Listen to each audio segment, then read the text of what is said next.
Okay, here is something that was blooming unexpectedly um, in my orchid collection, and notice as it has roots. But anyway, Tillandisa, um, ionatha.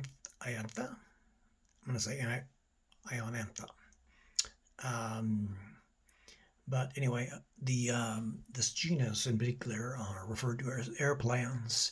They're in the pineapple family, um, and um, what they do is they grow in areas. The roots are pretty much for keeping it attached. They grow in trees. I've actually seen them grow under branches in high rainfall areas in Guatemala. But anyway, you can see there's this blush on the leaves and then these big purple flowers.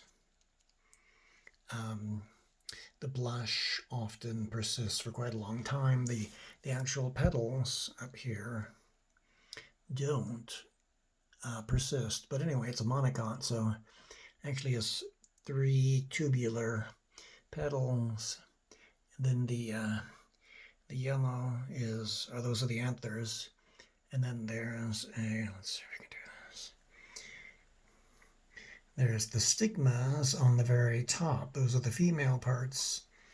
And so probably hummingbird pollinated, as they're attracted by the bright colors, stick their tongues down these tubular flowers, get the pollen on there, and as they leave, brush the stigmas and or bring pollen in, ideally. But anyway,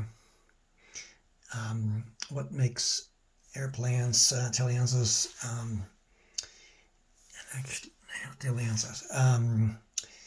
particularly interesting is that the hairs are often diagnostic, that different species will have different hairs.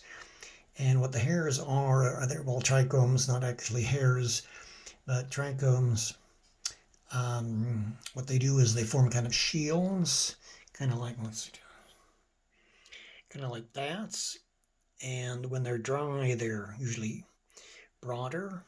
Then they get wet and they curl up like that a little bit, and allows the plant to photosynthesize, and actually is a way of collecting water and maintaining it close to the plant.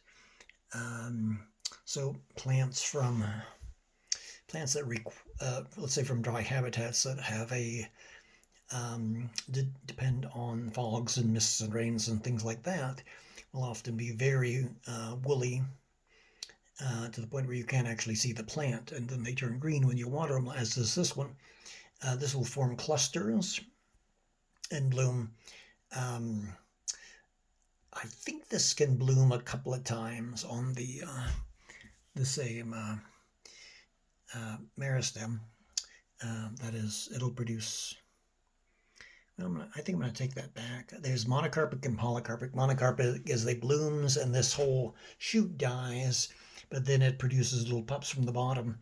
Polycarpic is that it keeps blooming from the same structure. I think I've seen these grow polycarpically, but I think the safer answer would be monocarpic. I wasn't seeing that in the description, but anyway, Mexico and Central America.